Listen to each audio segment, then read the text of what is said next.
Bab 107 dan ke-108.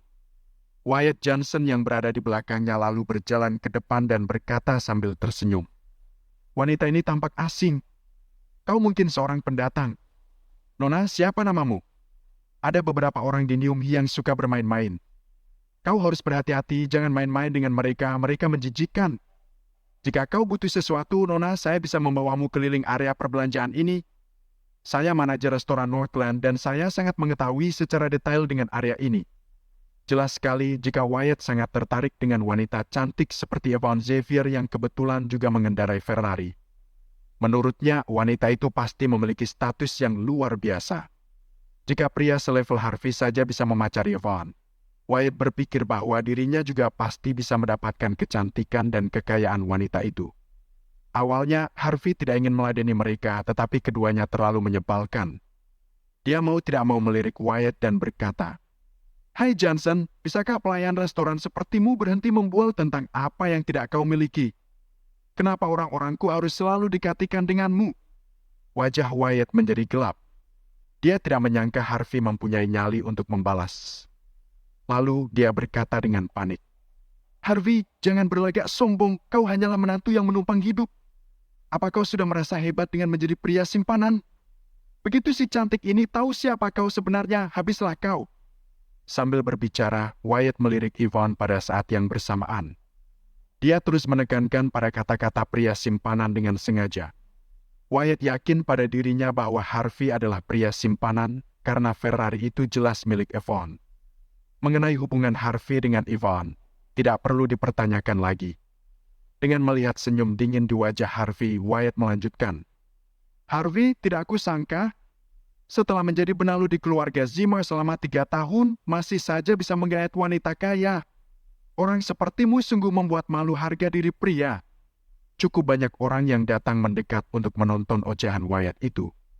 Mereka juga iri pada Harvey karena dia memiliki mobil dan wanita yang cantik. Ketika mereka mendengar kata-kata Wyatt, banyak orang juga menjadi panas. Sementara itu, Yvonne benar-benar sangat marah, wajahnya yang datar sungguh tidak bisa ditebak. Biasanya, dia hanya tertawa kecil ketika dia dihina atau difitnah. Tapi ketika Yvonne melihat bagaimana bajingan itu menghina CEO-nya di hadapannya, amarahnya meledak. Ketika Wyatt hendak melanjutkan perkataannya, Yvonne sudah melangkah di depan Wyatt dengan kakinya yang panjang. Kemudian, semua mata tertuju pada Yvonne. Dia sangat cantik. Apa yang dia coba lakukan? Wow! Wyatt terpesona melihat wanita cantik di hadapannya langsung. Apa kau baru tahu kalau pria ini adalah seorang gigolo dan seorang menantu yang menumpang hidup di keluarga orang lain? Tidak apa-apa, kau tidak perlu berterima kasih kepadaku, aku bahagia sudah bisa menolong. Melihat Yvonne yang terlihat seksi dan menunjukkan wajah datar dengan tatapan mata yang tajam, membuat Wyatt sangat bersemangat sampai hatinya bergetar. Ya Tuhan, beruntungnya dia bisa berbicara dengan wanita secantik itu. Apa dia bisa punya kesempatan untuk mendekatinya malam ini? Wyatt merasa peri cinta memberinya kesempatan emas sekali lagi. PLAKK.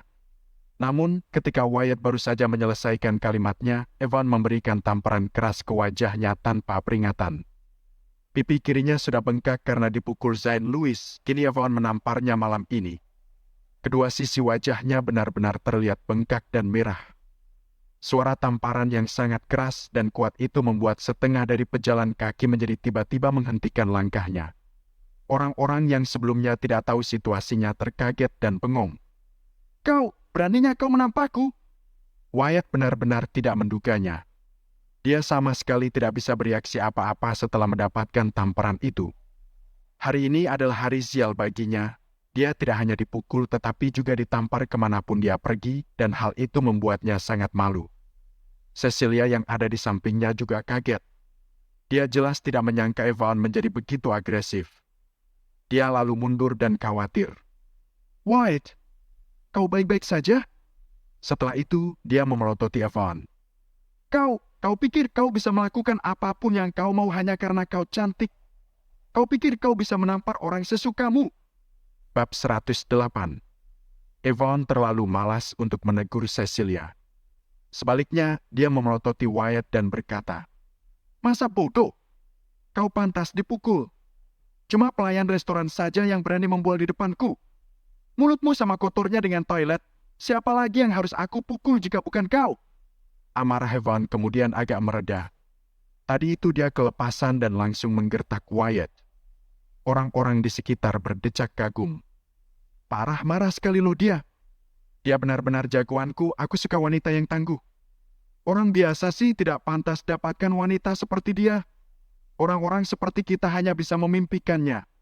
Mereka yang berkumpul mulai menggerutu, tetapi mereka tidak berani mengatakannya kencang-kencang. Jelas, mereka takut Ivan akan menamparnya jika dia mendengar apa yang mereka ucapkan. Kemudian, ketika tidak ada yang memperhatikan, Ivan melirik Harvey yang sedang bersandar pada mobil. Dia hanya merasa lega saat melihat sudut bibir Harvey melengkung dan tersenyum kagum. Sombong! Ini hak pribadiku untuk pergi dengan siapapun, memang kenapa kalau aku pergi dengan temanku? Tong kosong nyaring bunyinya. Jika aku mendengar satu omong kosong lagi darimu, aku akan merobek mulutmu hari ini. Ivan melanjutkan tegurannya. Wyatt menutupi wajahnya. Kemudian, dia mencoba mengembalikan akal sehatnya dan merasakan sensasi terbakar di wajahnya. Matanya hampir bisa menyemburkan api.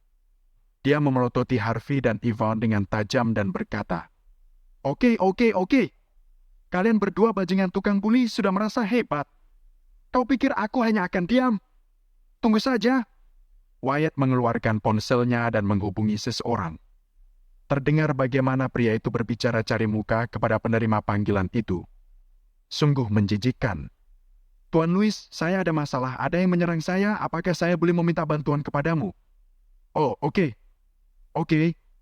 Setelah dia mengakhiri pembicaraan, Wyatt menunjuk ke Harvey. Dasar bajingan, kau tahu siapa Louis? Ya, Zian Louis, orang yang akan mematahkan kakimu. Jika kau tidak beruntung malam ini, bisa saja kau lumpuh. Jika dia tidak bisa memberi kalian berdua pelajaran nanti, aku akan berlutut di hadapan kalian. Wyatt terlihat sangat yakin akan kehebatan Louis. Waktu itu dia datang menemui Zain karena dipanggil langsung tanpa asalan. Wyatt bahkan mengatakan bahwa dia berharap bisa berteman dengannya dan Zain memintanya untuk mencarinya ketika dia mendapatkan masalah. Wyatt tentu mengambil kesempatan ini.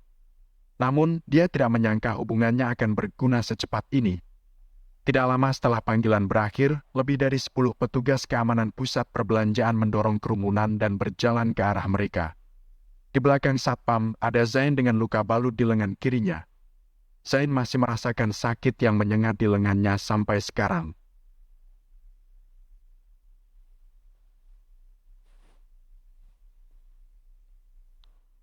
Dia bahkan mengalami kesulitan dalam membuka matanya, ditambah lagi. Dia memiliki rabun dekat sehingga dia tidak bisa melihat siapa yang ada di depannya dengan jelas. Awalnya, dia tidak pernah benar-benar peduli dengan Wyatt. Tapi dia telah membuat masalah dengan Harvey sore ini. Dia mendengar bahwa Wyatt yang memesan ruangan khusus, itulah mengapa dia sengaja berteman dengan Wyatt. Tujuannya adalah untuk melihat apakah dia dapat membangun kembali hubungannya dengan Harvey melalui Wyatt. Oleh karena itu, karena Wyatt memiliki beberapa masalah, dia segera datang untuk membantunya meskipun dia baru saja keluar dari rumah sakit. Wyatt, siapa yang mengganggumu? Apa dia tidak tahu bahwa kau di dalam lindungan Zain Louis? Tinggal bilang, apa dia mau aku buat lumpuh atau sujud di depanku? Zain menyipitkan matanya sambil tertawa dan berkata, Karena aku akan membantumu, aku pasti akan berusaha sekuat tenaga. Wyatt tersenyum dan memandang Yvonne dengan dingin sebelum berkata, Nona, aku peringatkan kau sekali lagi, tidak ada untungnya kau ikut dengan orang miskin ini, minta maaf padaku dan aku akan melepaskanmu. Tapi aku akan menghajar pria sialan ini.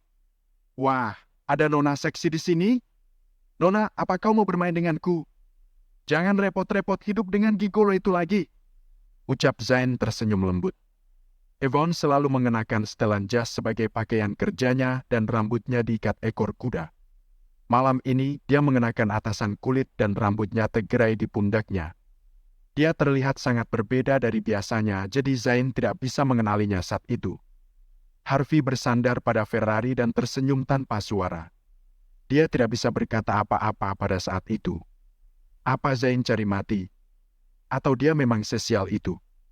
Harvey sudah melepaskannya tadi sore dan sekarang dia mencoba berulah lagi di sini. Baiklah, meskipun ini seharusnya kesalahan Wyatt, Zayn benar-benar tidak beruntung. Sementara itu, Evan juga memandang Zayn dengan acuh tak acuh. Biasanya bocah ini bahkan tidak berani mengangkat kepala ke hadapannya. Namun, dia sangat kurang ajar malam ini, dia benar-benar cari mati. Apa kau tidak mendengar apa yang aku katakan, bajingan? Hei, jangan kira kau bisa pamer hanya karena mengendarai mobil mewah. Dengar ya, jumlah wanita kaya yang aku pacari jauh lebih banyak dari yang kau tahu. Melihat ekspresi acuh tak acuh Evan, Zayn menyipitkan matanya dan berjalan ke depan. Para penjaga keamanan itu semua tahu karakternya, mereka menyebar dengan cepat dan berdiri ke segala arah. Hahaha, mari kita lihat apakah kau masih bisa sombong. Wyatt tertawa terbahak-bahak. Masih cukup beranikah Harvey melindungi wanitanya? Zayn akan membuatnya jera,